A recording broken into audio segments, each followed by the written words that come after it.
The term banana republic is a derogatory term used to describe a politically unstable country that is dependent on a single crop, typically bananas, for its economy.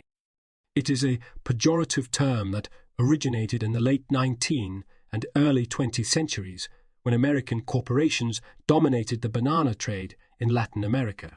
The term was first used by the American writer Henry in his 1904 book Cabbages and Kings to describe the fictional country of Manchuria, which was characterized by political corruption, economic exploitation, and a lack of democracy. Since then, the term banana republic has been used to describe real-life countries that share similar characteristics. One of the most famous examples of a banana republic is Honduras.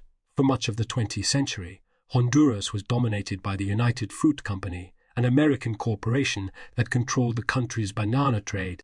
The United Fruit Company had immense political power in Honduras and often used it to advance its own interests, even if it meant undermining democracy and human rights.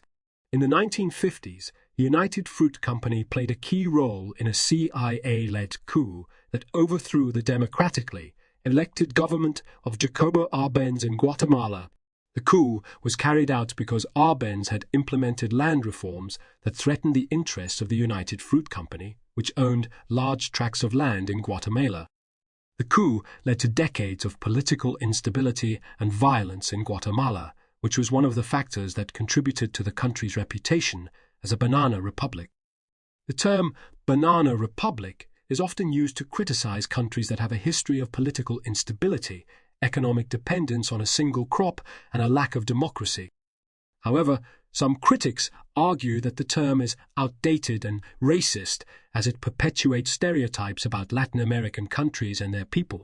Regardless of its origins and connotations, the term banana republic remains a useful shorthand for describing countries that suffer from political and economic instability due to their dependence on a single crop or industry.